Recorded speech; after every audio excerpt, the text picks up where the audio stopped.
la personne dont le nom est écrit meurt. Les yeux rivés vers la cour de son école, c'est complètement par hasard que Light Yagami, un jeune lycéen, voit un cahier tomber du ciel. Intrigué, à la fin des cours, il s'en va le récupérer et remarque le titre « Death Note ». À l'intérieur, il y trouve même un mode d'emploi qui semblait dire que ce cahier avait un pouvoir troublant. La personne dont le nom est écrit dans ce cahier meurt. Sans trop y croire, il décide alors de l'emporter avec lui et de lire plus en détail les règles du Death Note. La télé allumée en fond laissait entendre qu'un forcené s'en était pris à des enfants, ce qui sera suffisant pour donner l'idée du premier nom qui sera inscrit dans ce cahier et scellera le destin de sa première victime. Incroyable, c'est tout à fait incroyable. Le preneur d'otages viendrait de mourir. Ce manga a marqué les esprits de beaucoup au point tel qu'il a parfois franchi la frontière de la fiction à la réalité. Et je me dois d'avertir les âmes sensibles tellement l'histoire que je m'apprête à vous raconter fait froid dans le dos. Mais dans cette vidéo, on va aussi essayer de savoir si un tel cahier pourrait exister dans la réalité. Une question qui semble complètement folle et pourtant vous verrez qu'une personne, sans le savoir, a créé la chose la plus proche du Death Note. Et ce, sans même le faire exprès. Un texte qui n'attend que d'être découvert et dans lequel se trouve toute l'histoire de votre vie, de votre naissance à votre mort.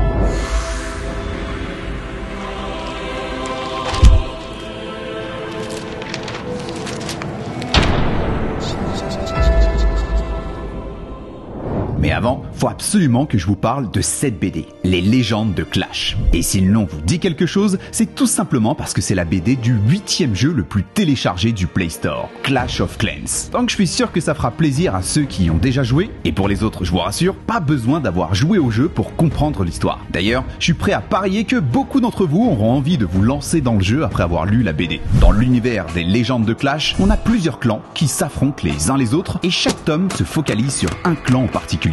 Dans ce premier tome, on suit les aventures des chevaucheurs, des sortes de barracudas de l'agence touriste armés de gros marteaux et avec des cochons pour monture. Et si vous pensez qu'ils se ressemblent tous, détrompez-vous, puisque dans cette histoire, on suit Terry, le membre de l'équipe un peu à la ramasse et qui a du mal à trouver sa place auprès du reste de l'équipe, qui n'arrête pas de le harceler. Mais Terry compte bien montrer aux autres, et surtout à son frère, le chef, sa vraie valeur. Ce qui le force à se lancer dans une aventure où ce qu'il allait découvrir allait l'emmener bien au-delà de ce qu'il pensait trouver au départ. Le premier tome est disponible dès maintenant en librairie et c'est proposé par les éditions Jungle qui sponsorisent cette vidéo. Donc que vous ayez découvert l'univers en faisant jeu BD ou BD jeu, je suis sûr que ça vous plaira, donc grosse recommandation de ma part. Vidéo!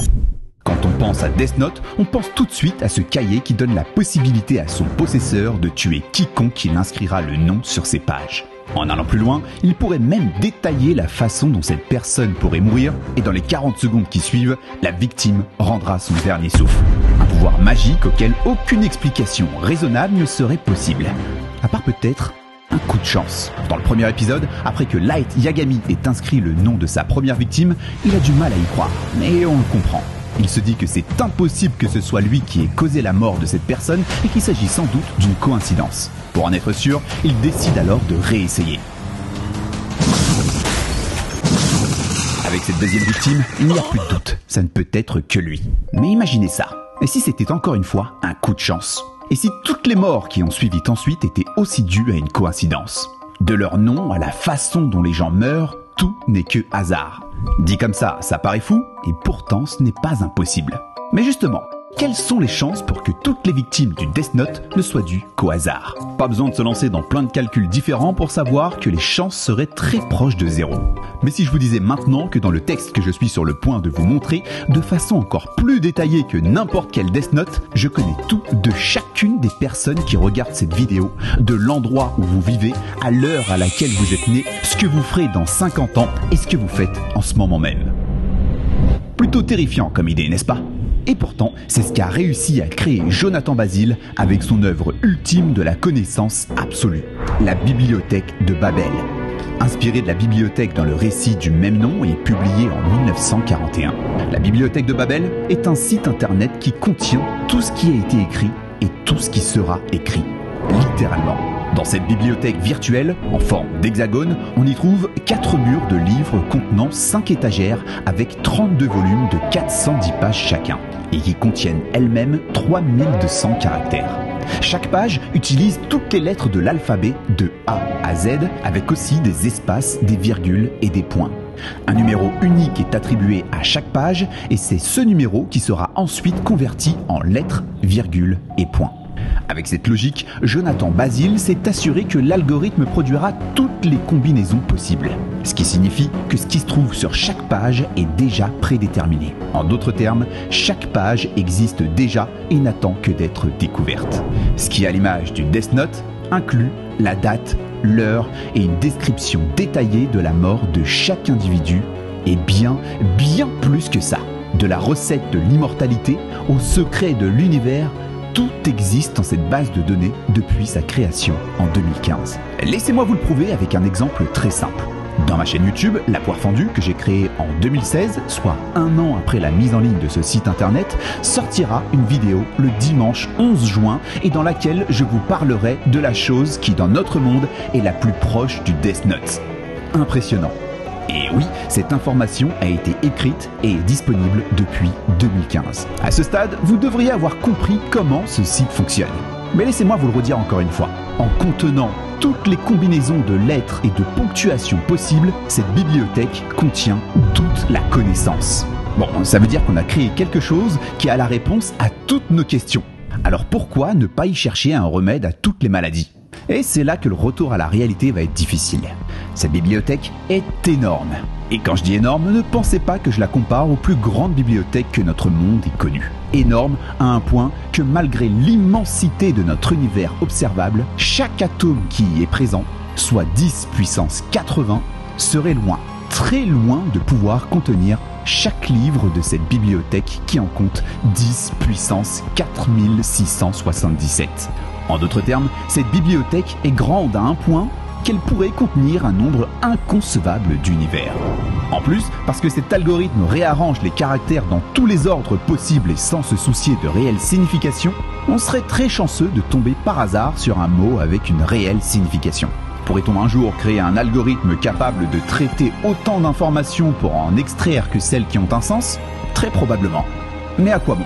Si l'ambition est de trouver le secret du voyage temporel, alors il faudra beaucoup de temps devant soi. Puisque trouver des phrases avec une structure correcte ne signifie pas pour autant que l'information qu'elle contient est vraie. Dans ce désert de fausses informations, il faudra traiter chacune d'entre elles grain par grain dans l'espoir de tomber sur la bonne. Alors bien sûr, en étant infiniment chanceux, on pourrait trouver cette information du premier coup. Mais s'il vous vient la folie de songer à une telle idée, c'est qu'il faudra sans doute prendre le temps de penser au concept de l'infini. Mais si vous êtes plutôt cosplay, alors créer ce Death Note de vos propres mains sera sûrement le moyen le plus simple de mettre la main dessus. Et si pour les fans du manga et de l'anime ça semble cool, faites juste attention à ne pas laisser traîner ce cahier n'importe où, vous risquerez de le regretter. Comme en 2016 aux États-Unis, où dans une école, pendant un festival, une élève a décidé de montrer sa passion pour Death Note en reproduisant le cahier et a même pris le soin d'inscrire les noms de certains de ses camarades de classe. Mauvaise idée. Une fois découvert, elle a eu beau expliquer son origine à l'école, une enquête a été ouverte, elle est passée dans les infos télévisées locales et a été suspendue pendant 3 jours. Ça fait beaucoup là, non ? Des histoires comme celle-là, il y en avait plein d'autres. Et clairement, on en fait bien trop puisqu'il n'y a jamais eu de cas où les choses sont parties en vrille. Presque. C'est certainement le cas le plus extrême du fait divers Death Note dans la réalité. Et ça s'est passé en Belgique, tout proche de chez moi. Le 28 septembre 2007, vers 18h, un couple de randonneurs découvrait des parties de corps humains dans le parc d'Uden à Forêt.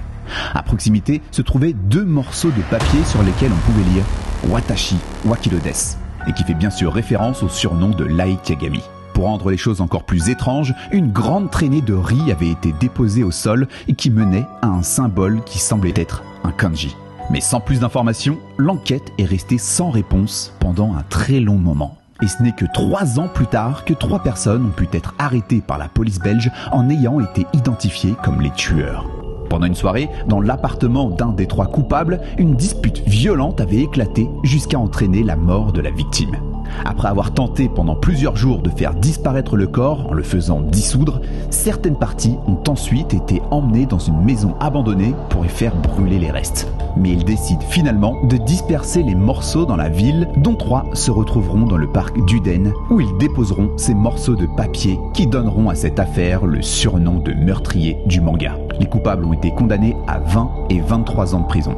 Une histoire bien triste qui ne représente absolument pas la communauté manga ni ses valeurs. Et on espère vraiment ne plus jamais avoir à entendre ce genre de choses. J'ai beaucoup hésité à vous partager cette histoire, c'est pas dans mes habitudes de vous parler de ce genre de choses sur la chaîne, mais vu que j'utilise souvent le lien entre la fiction et la réalité pour vous faire découvrir de nouvelles choses, je trouve qu'il est important de rappeler ce qui est pourtant évident, de ne pas tomber dans le cliché de confondre fiction et réalité. Le Death Note, qui appartenait à la base au dieu de la mort, Ryuk, disait avoir volontairement laissé tomber son carnet dans le but de se divertir. Et ne serait-ce pas là un point commun avec le créateur de la bibliothèque de Babel, donner accès à toute l'information de l'univers sans jamais pouvoir y accéder. Prenez cette création au premier degré et vous finirez sûrement comme les ennemis de Gojo Satoru. Et maintenant que l'on vient de découvrir la quantité d'informations infinies que représente cette bibliothèque, il nous reste à savoir comment notre cerveau réagirait s'il venait à se prendre une telle quantité d'informations. C'est ce que je vous propose de découvrir dans cette vidéo en cliquant juste ici. En attendant, c'est tout pour moi, je vous dis à très vite pour de nouvelles connaissances.